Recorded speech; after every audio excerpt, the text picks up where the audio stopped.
a report that we did.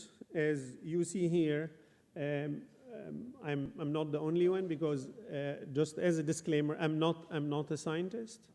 I'm not a physician, including not palliative care physician, so I don't know so much about palliative care. So we also did the collective approach, this interdisciplinarity. So it was me, but there was also Dr. Randy Diamond from Weill Cornell in New York, and Dr. Azza Hassan, she's here from Hamad Hospital in Qatar. She's leading the palliative care unit. And Maha El-Aqoum did also great work from WISH, should be here somewhere. She's in the back, yes, she's there. So it was also a group and work and interdisciplinary work. Of course, we were working within constraints, especially the word limit, the maximum number of words. There is specific templates that we have to follow so that our report will be the same format like the other reports from WISH, etc. So we had to have a focus. And we had to exclude some questions that we thought may be interesting, but for this particular context, we couldn't discuss everything. We are now in the process of planning for a bigger, wider discussion. But at this time, we thought, what are the most important questions for us? Of course, we had physicians, and these physicians had a strong say in the meetings. So they said our questions should be prioritized. The questions that we have in practice, when we deal with the patients, we face some questions. Based on this approach, so we want to answer the most compelling questions for physicians in palliative care contexts. We thought there are two big sections to be addressed. The first one is the very nature of palliative care, that it is palliative, not necessarily curative medicine. So we palliate the pain and the suffering, not necessarily treating the disease. And sometimes this palliating would sometimes necessitate stopping the curative. So what to do here in this regard? And we address this under the title Life-Sustaining Treatments. I will speak about this. And the other one is about conflicting values. In medical ethics, there are values, and the physician tries to cherish and respect and realize all of them in the healthcare context. But sometimes you cannot. You have to prioritize, you have to give higher priority to some than others, etc. So what to do when we have all important values, but they are conflicting with each other in a specific context, like, for instance, compassion for the patient or telling the truth, etc. So this was also an important section in our discussions. The report is published in English, as you see, and also in Arabic for those who are interested, and both of them are available on the internet. You can download them for free. Now the first section about the life-sustaining treatments. Life-sustaining treatments can be life-saving in many contexts. When the person had an accident, brain injury, etc., you need these life-sustaining treatments to save the life of the person. But now we speak about someone who is admitted to a palliative care department, etc. So what we call terminal patients with terminal disease, etc. What to do with the CPR, DNR, and all this stuff, mechanical ventilation, resuscitation, etc. When we reviewed the literature produced by the organizations I spoke about, the interdisciplinary organization, we found that they all agree that these LSTs, these life-sustaining treatments, can be stopped if there is a case of brain death. Brain death in Islam, the majority of these institutions accept them as real death from an Islamic perspective. But there are some voices which do not accept brain death from brain death. But all of them accept that these life-sustaining treatments can be stopped, even if they don't consider brain death as death. Why would this be the case? If it is death, then they say you cannot treat a dead person. And if it is not death, then they consider this a dying process. And the dying process, from their perspective, is also irreversible.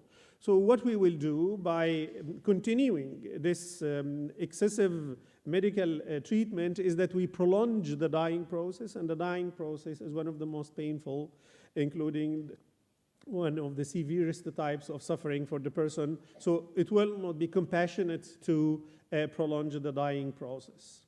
So this was agreement among them all that you can stop these type of treatments if it is brain death. If it is a case of medical futility, the overwhelming majority of them, they said you can also stop these treatments. Especially there was a conference in 2015 by the organization in Mecca in Saudi Arabia, the Islamic Fiqh Academy, and they used various arguments. Just to get it short for this context, is that medical treatment in principle in Islam is not obligatory. It is an option that you can take. You have to take it if it's only life-saving. If you didn't do it, then you will die. So they said if we consider it as the same in principle situation, that it is optional, then you can stop. Not to mention that these LSTs in the palliative care context can cause much more harms than benefits. And this argument is not coming from me, it is coming from the physicians who participated in the report.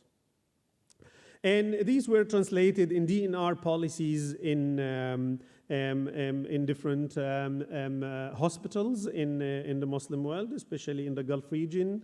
Hamad Medical Hospital, they have their DNR policies, and I have seen some of the documents. They refer to these religious discussions in their policies. There is the Northwest Armed Forces Hospital and King Faisal Specialist Hospital and Research Center in Saudi Arabia.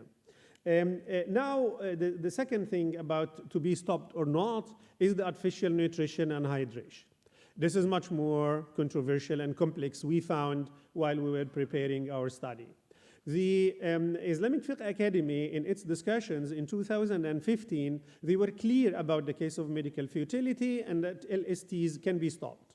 But about the artificial nutrition and hydration, the formulation of their position was vague at best, was not clear. There are some Muslim physicians who participated in these meetings, but in their writings outside these meetings, they wrote that this is a kind of euthanasia in disguise, artificial nutrition and hydration, if you stop that. They call it qatl al-sabr in Arabic. Qatl al-sabr is that you kill someone not by shooting him or her or by using a sword or something sharp. It's by keeping the person imprisoned in a place without giving food, without giving water till the person dies. This is what we call qatl al-sabr in Arabic. So it's you kill the person by not giving him the necessities to continue living. So they say this looks like that. You have a patient, you don't give him food, you don't give him water till the person dies. In the WISH report, we sided with other perspectives than these two physicians. This is Dr. Albar and Dr. Hassan Shamsi Basha in their book about Islamic bioethics. We found that there is another perspective to that. First of all, we refer to a tradition attributed to the Prophet of Islam, a prophetic tradition, hadith. Do not force your patients to food or drinks, truly God feeds and waters them. And this hadith was used by early religious scholars in the context of tadawi, medical treatment. The idea behind that is that feeding the patient is not all the time necessary and is not all the time beneficial, at least from a religious perspective, at least. The physicians who were with us in this study, they said that by doing benefit-harm assessment, there will be much more harms than benefits for certain patients, in palliative care patients. First of all, we give food in order to alleviate the symptom of thirst, and we give water in order to alleviate the system of hunger. This is the key purpose of feeding and watering people. is this the case for patients? They said most dying patients are no longer experiencing hunger because of the organ system has shut down. So it's not working anymore, and the fluids coming into the body will accumulate in unwanted places because of the dysfunctional GI tract, and you see here that is not my words, GI tract, responsible for taking in food, digesting it to extract and absorb energy and nutrients, etc., and expelling the remaining waste. This process does not work anymore. So feeding the patient at this time would be much more harming them than benefiting them. And we recommended that this issue needs to be studied further. The other part of the study was about the conflicting values, as I said. One of these values was about dying without pain or dying with a clear mind. When the person is suffering pain, specifically existential pain or very harsh pain, you need to give drugs in order to reduce the pain. But this is the benefit. But there is another side of the coin, which is causing harm. And harm here is suppressing the consciousness. And here comes the contextual understanding of pain. I believe for a religious person in general, but at least for a Muslim person, having consciousness is a must. Keeping and maintaining this consciousness is a must, because this is what links you with God. And when you pray, you have to do this with consciousness, with awareness. And that's why we speak about khushu' and concentration and all this stuff. Human intellect is one of the great favors that God has given to the human being. So you cannot suppress it. That's why drinking alcohol and all this stuff is forbidden in Islam. So here we have a pain. One important value is to help the person reduce the pain, but this will suppress the consciousness.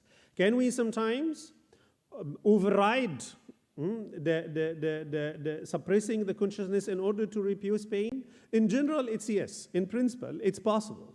That's why people, when they do a surgery, when they undergo a surgery, etc., we suppress the consciousness, but it's always temporal.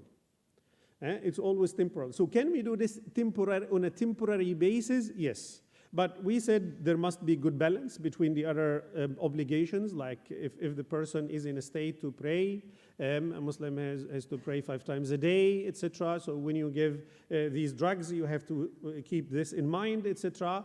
The main problem would be in the full and permanent sedation.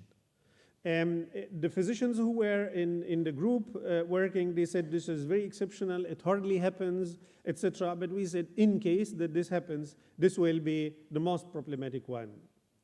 The other problem is that it can shorten patients' life, and shorten here between brackets, religiously speaking, is a bit problematic, like hastening